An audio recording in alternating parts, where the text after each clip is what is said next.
At one time, the whole earth had the same language and vocabulary. Hmm. As people migrated from the east, they found a valley in the land of Shinar and settled there. They said to each other, "Come, let us make oven-fired bricks." They used bricks for stone and asphalt for mortar. And they said, "Come, let us build ourselves a city and a tower with its top in the sky. Let us make a name for ourselves, otherwise we'll be scattered over the face of the whole earth." Then the Lord came down to look over the city and the tower that the men were building.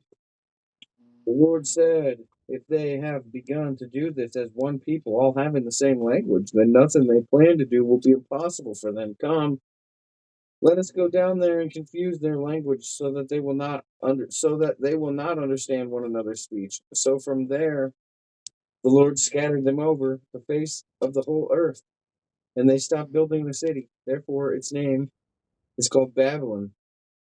For there the Lord confused the language of the whole earth, and from there the Lord scattered them over the face of the whole earth.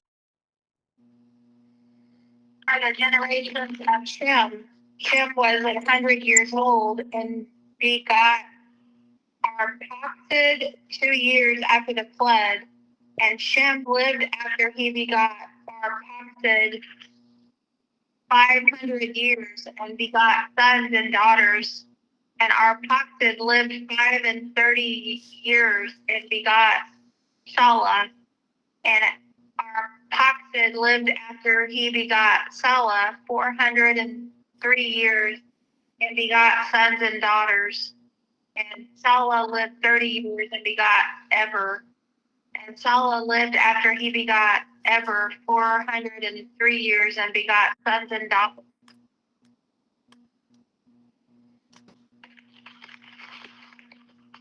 When Eber had lived 34 years, he became the father of Peleg. And after he became the father of Peleg, Eber lived 430 years and had other sons and daughters. When Peleg had lived 30 years, he became the father of Reu. And after he became the father of Reu, Peleg lived 200 years and had other sons and daughters. When Reu had lived 32 years, he became the father of Serug. And after he became the father of Serug, Reu lived 207 years and had other sons and daughters. When Serug had lived 30 years, he became the father of Nahor.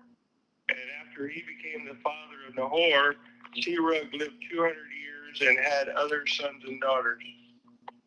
Nahor had lived 29 years, he became the father of Terah. And after he became the father of Terah, Norah lived 119 years and had other sons and daughters. After Terah had lived 70 years, he became the father of Abram, Nahor, and Haran.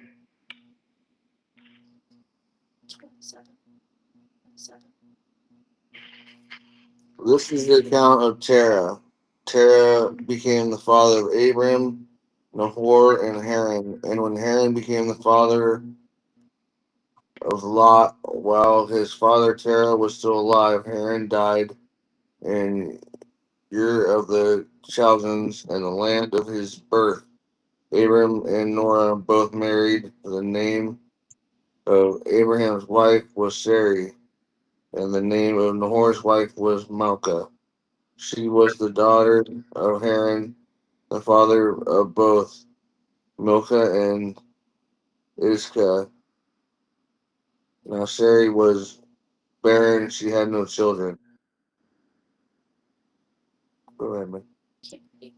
Terah took son Abram and grandson Lot, son of Haran, and his daughter-in-law Sarai, the wife of his son Abram, and together they set out from Ur of the Chaldeans to go to Canaan. But when they came to Haran, they settled there. Terah lived 205 years, and he died in Haran. The call of Abram.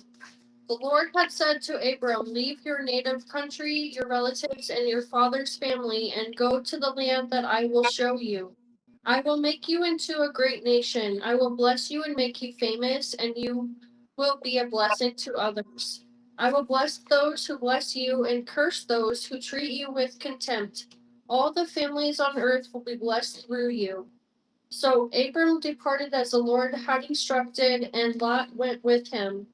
Abram was 75 years old when he left Haran. He took his wife Sarai, his nephew Lot, and all his wealth, his livestock, and all the people he had taken into his household at Haran, and headed for the land of Canaan, where they arrived in Canaan. Passed through the land to the site of Shechem at the oak of Moreh. At that time, the Canaanites were in the land. Then the Lord appeared to Abram and said, I will give this land to your offspring. So he built an altar there to the Lord who had appeared to him. From there, he moved on to the hill country east of Bethel and pitched his tent, with Bethel on the west and Ai on the east. He built an altar to Yahweh there, and he called on the name of Yahweh. Then Abram journeyed by stages to the Negev.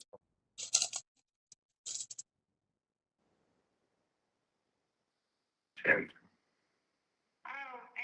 there was a famine in the land, and Abram went down into Egypt to sojourn there. For the famine was grievous in the land. And it came to pass, when he was come near to enter into Egypt, that he said unto Sarai his wife, "Behold, now I know that thou art a fair woman to look unto. Therefore it shall come to pass, when the Egyptians shall see thee, that they shall say, This is his wife, and they will kill me, but they will save thee alive. Say, I pray thee, that thou art my sister, that it may be well with me for thy sake, and my soul shall live because of thee." And it came to pass that when Abram was come into Egypt, the Egyptians beheld the woman, that she was very fair. The princess also of Pharaoh saw her, and commended her before Pharaoh.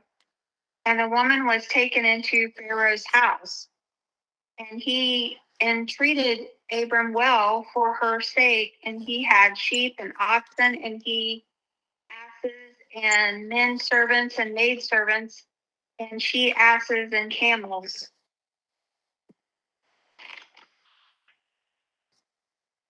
But the Lord inflicted serious disease on Pharaoh and his household because of Abram's wife Sarah. So Pharaoh summoned Abram. What have you done to me? He said. Why didn't you tell me she was your wife? Why did you say she is my sister, so that I took her to be my wife? Now then, here is your wife. Take her and go. Then Pharaoh gave orders about Abram to his men, and they sent him on his way, and his wife, and everything he had.